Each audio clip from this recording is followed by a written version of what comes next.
Hello guys, and welcome back to Strategic Command World War II World at War with our Allied playthrough. Last episode, well, France is still falling. We're on some kind of offensive in China, which we will cover in this episode. I just finished dealing with Africa for the most part. I realized one thing I'm probably going to want to do, one thing I'm going to go ahead and do is take O'Connor here in Alexandria and move him forward to this town. Try to improve the supply situation on the front here because the Italians are not making any moves. My units are almost ready. They've been reinforced. They came with their upgrades. There's a good chance that we could just start moving forward, like, really soon. But if we do that, I want these other guys to be ready to move up with the horde, and I want to make sure we have some supply up on the front here. Another situation where we could potentially, like, replace an HQ, but I don't really know. The guy they have isn't our worst. This Lord Gort that was with the BEF, he's one of our worst. Montgomery's definitely our best. We have a lot of things to look at as the British. First and foremost, we are going to reinforce the aircraft on the Glorious Carrier and the Ark Royal Carrier. Looking further north, we do have the Coastal Command fighters, which need to go ahead and replenish. Oh god, that's a lot of our available MPPs. Let me make sure there's nothing else we'd rather do first. Alright, I can't find any British things that I'd rather spend the points on this instant, so let's go ahead and get the Coastal Command fighters back up to strength. We may potentially be seeing some fighting over here shortly. I can certainly get started on that. We have 2 bombers here and some carrier escort if we need be use them. Of course, one of this is just a strategic bomber, and it has attack values of 1 against everything. The attack bombers also, okay, so I forgot, they're equally effective currently. Well, that's cool. There's a little fucker right over here sitting on a mine. So I figure if it's worth attacking anybody, it could be worth attacking him. We could potentially hurt him. That's number 1. And we could hurt the mine underneath, doing some damage to German MPPs. It's a small amount to what they're going to gain from taking Paris, but better than nothing. Not to mention getting the German fighters to engage us. Woo! Oh hey, we actually did some damage to that unit. That's quite interesting. Let's go ahead and try to hit that mine now while we're at it. Oh, nice. This fighter is actually in range. I didn't know if it would be. So I didn't know if I wanted to move it forward or not. Oh, the interceptor actually hurt their interceptor this time. Neat. Neat. And took 4 MPPs, half of the mine's value away from them. Okay, that's pretty cool. The bombers here did suffer a little bit of damage. I don't like having them pressed up against the coast like this, because it puts them at risk. It puts them at a lot of risk for enemy, like maybe ships come by, or they get something with longer range over here that could just start shooting over here. I will go ahead and do the second attack. Is there any better target? Or there's the city of Lille. We're pretty much guaranteed to lose something, however. And we're not guaranteed to kill any units. Let's just target this mine again. We have another escort we can use. Let's stress the German interceptors for the time being. This is what I feel is of good use with the UK. Damn, a lot of fighter damage taken. Well, those coastal defense fighters will be down. Another 4 MPPs. Alright, that's not a whole lot, but that's something. The Strat bombers are just kind of stuck there for the time being. But let's go ahead and take the TAC bombers, and I really don't know exactly where I want to move or keep them, but we're going to move them back to the other side of London for the time being, where they're going to be a little bit safer there, theoretically. The fighters here, I really don't know what to do about the fighters. They're also just in a weird situation. I'll move them forward just behind London as well. They're going to have to get reinforcements, but we'll get the Coastal Command fighters down here as well. Once we get long-range aircraft upgrades, that will certainly help a lot with fighting over the channel. I can keep my units further and further back. Hopefully. Now, as for the Brits over here, I want to keep things safe. Let's go ahead. We're going to take this destroyer, the Javelin, send it up to Ambrose, where it'll be able to repair as of next turn. let's take the renowned battlecruiser out of Plymouth. Send the courageous carrier over there, because it's already suffered some damage, and I don't think it needs to really suffer anymore. This air battle isn't going to continue for dramatically long, although we do need to keep a naval presence. This is where having these Irish ports would certainly come in handy for keeping all these ships safe. But for now, what we're working with is fine. In fact, something I could potentially do to free something up is just sending one of the lighter ships that's still heavy enough to operate, let's say, remotely on its own, maybe like a heavy cruiser, could be sent up towards Reykjavik. Maybe it would be in range to... How far can these move? I think I might have just moved this one here recently. Trying to think of what I could move up there that could be of any assistance at all for any ships that we encounter over in that region. A lot of these ships can be upgraded too. I don't have MPPs to do everything. That much is for certain. You see, no sub-attack on this. Do you guys get sub-attack? No, you guys do not get sub-attack. Well, you need ASW and then you might get sub-attack. But it's still probably primarily there for destroyers. I think I know what I'll do. I don't really need to leave light cruisers here so much. That's not really necessary. Let's go ahead and send the Southampton down. Oh, to Southampton. Oh, would you look at that? That was an accident. We're going to take the the Belfast out of Rosyth and send it down here to where it's screening, move the Renown up in that direction for the time being, just next to Norwich, however the fuck you want to say that, and we'll probably try to get into port over here. Hopefully they don't just bomb it and kill it. I don't know how capable they'd be of doing that, but I guess that's always a possibility. They certainly demolished the battleship I had down here, but who knows, maybe here's where I get lucky. Maybe we sail this out a little bit more, just in case. But then it has to worry about submarines, so it's like, I have no idea. Maybe moving it here to begin with is just stupid. I don't know. We're gonna find out. And so now we know there was, maybe still is, a submarine right here. Let's go check. Because we are experiencing raiding, but this is the only report I know of. So I don't know where this fucker is. We do also know one of the enemy subs went back this way, but we have failed to locate him. That is unfortunate.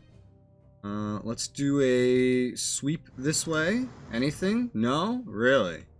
How are you raiding? If I can't find you, how the hell are you raiding me? Here, of all locations. Let's send the Canadian one back. Oh, and we found it. We found it. Let's go ahead and attack.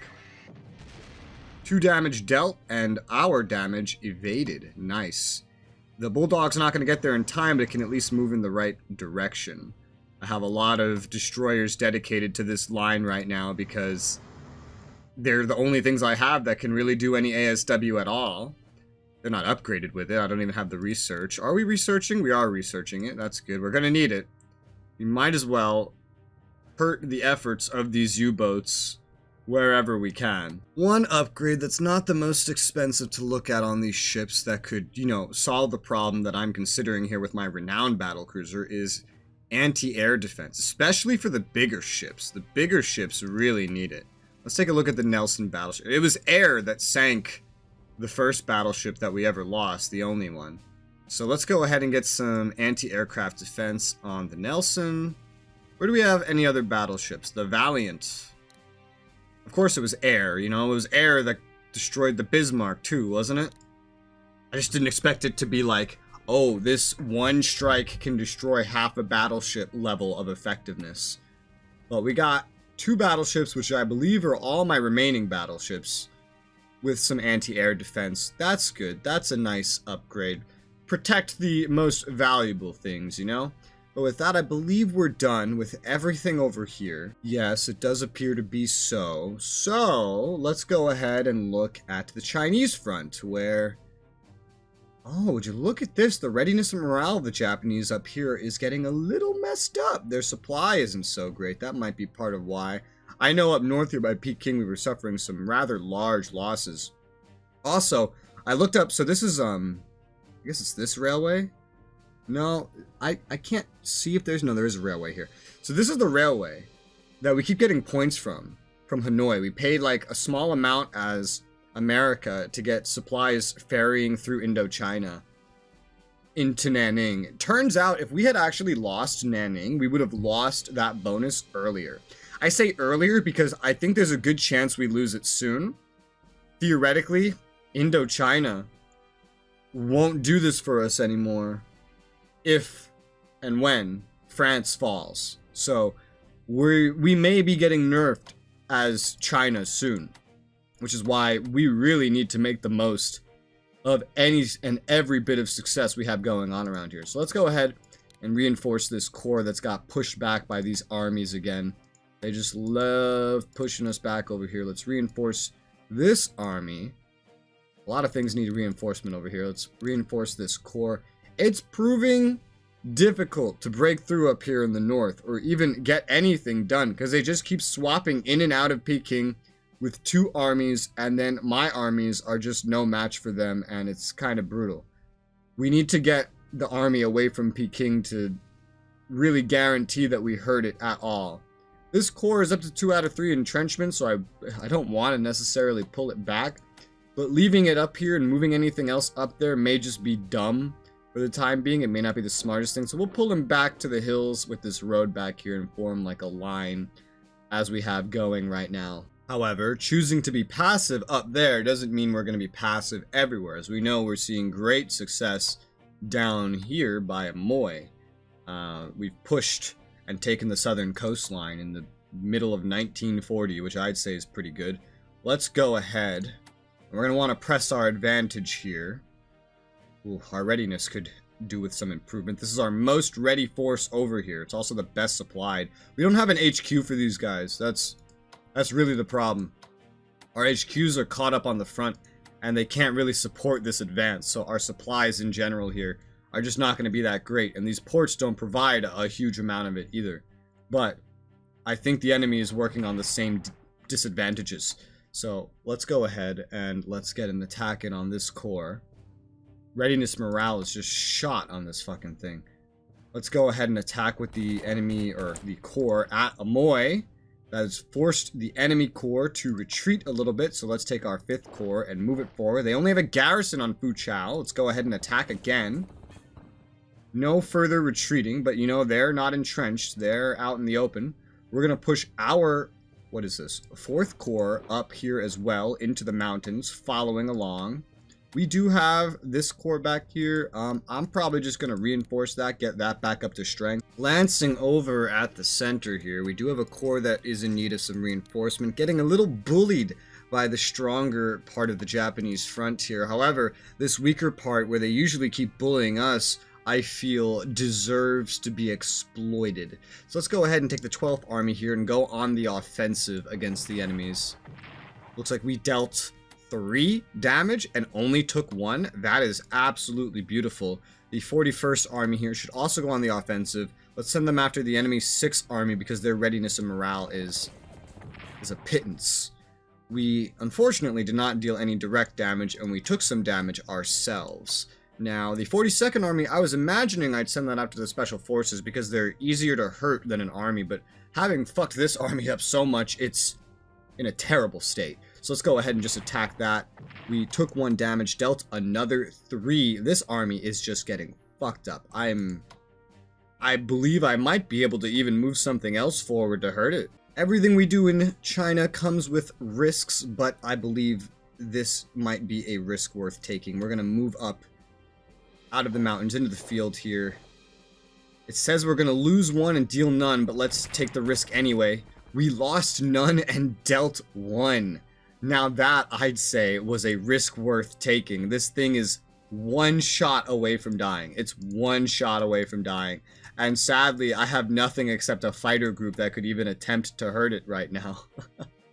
Oh, if only I had 1 more shot. This is going to be expensive for them to replenish and replace. It's going to kill the experience on this thing, too.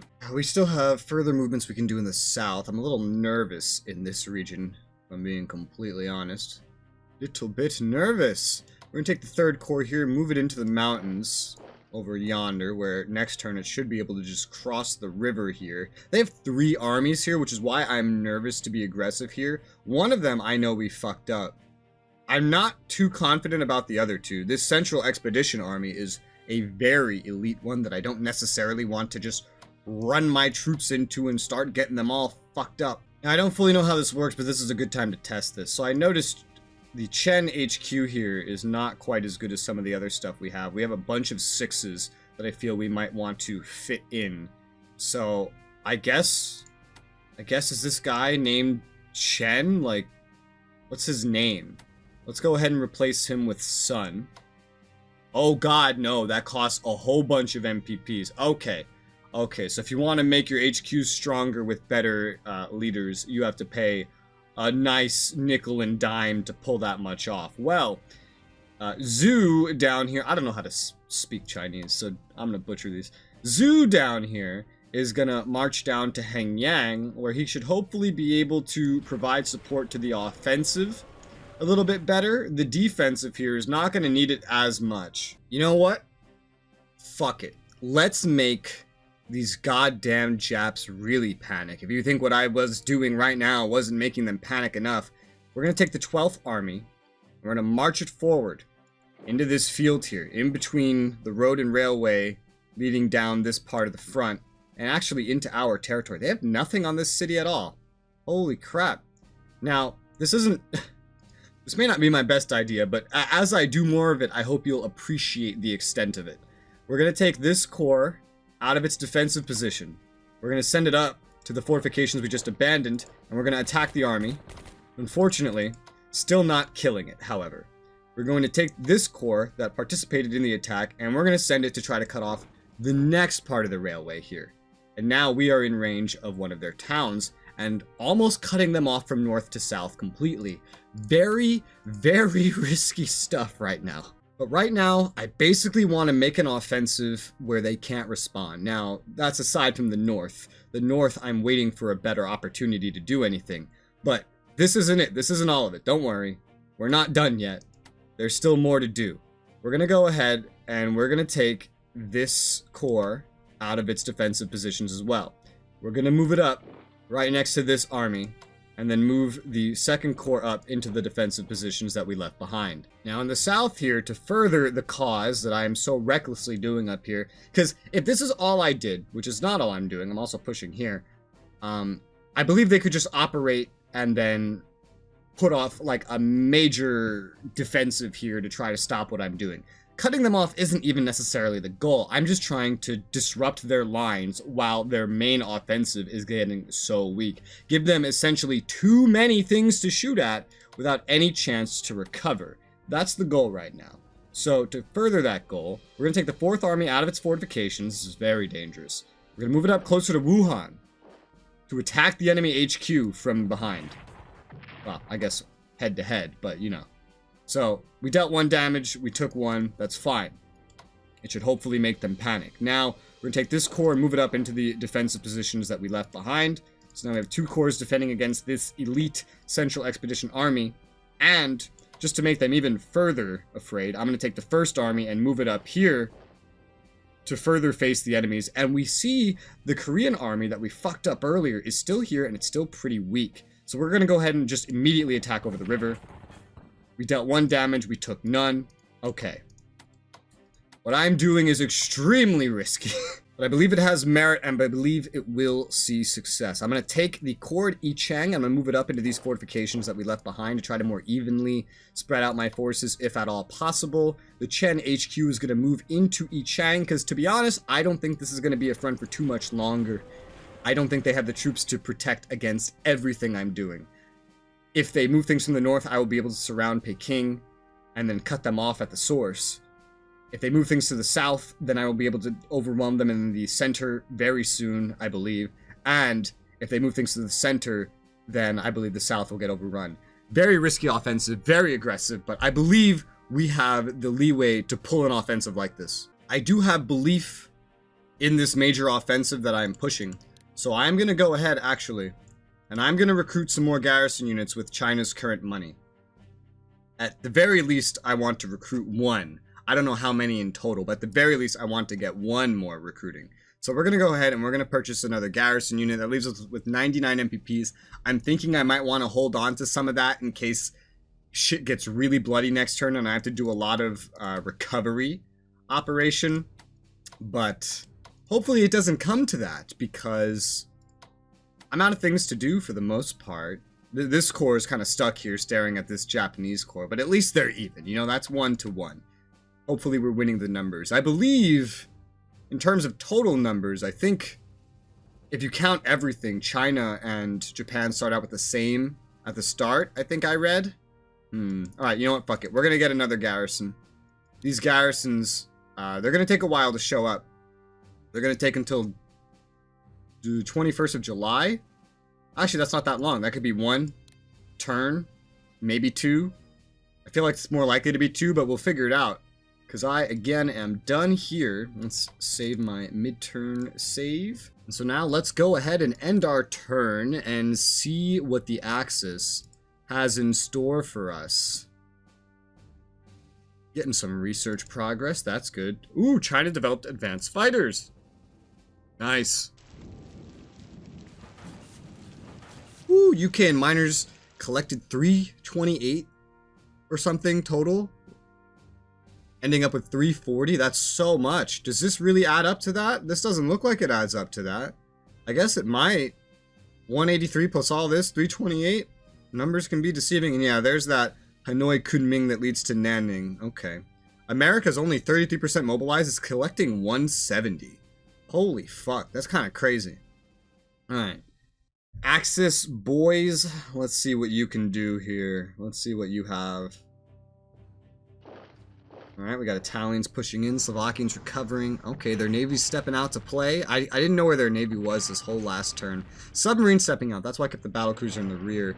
Okay, they are afraid of my northern prong here. So they're moving units back from the center front to meet it and reinforcing as well. Oh, they're so fucked so far. Let's see what else they do. But for right now, this is going very well.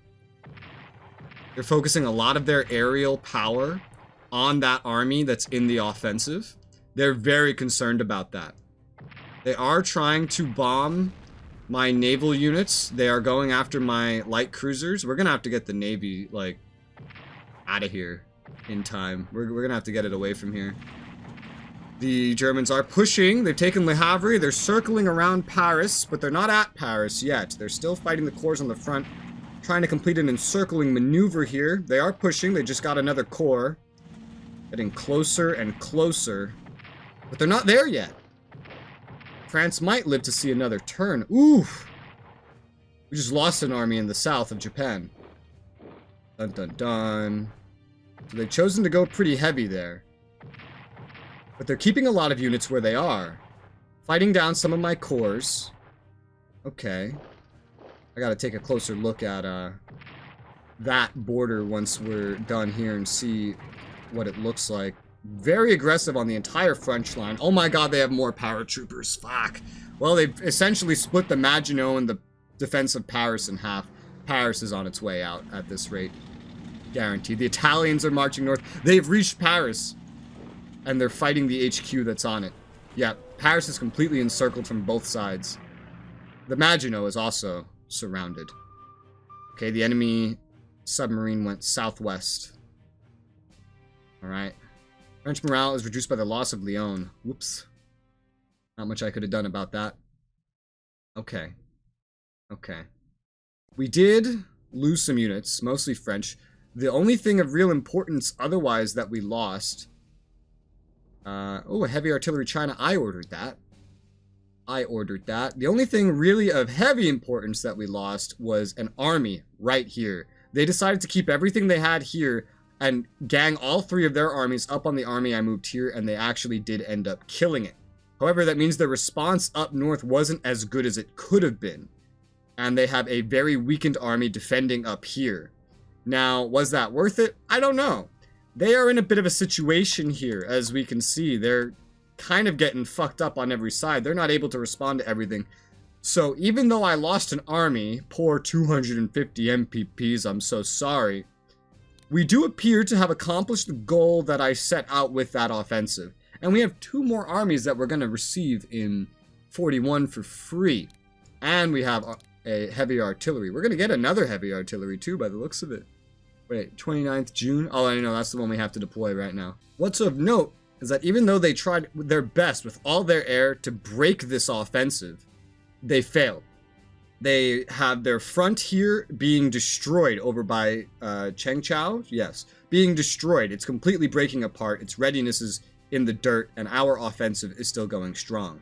We have an entire northern force untouched that we can apply pressure with, and our attack on the HQ went mostly without reprisal. It's just right here they solidified their hold and destroyed that entire army. Big shame, however.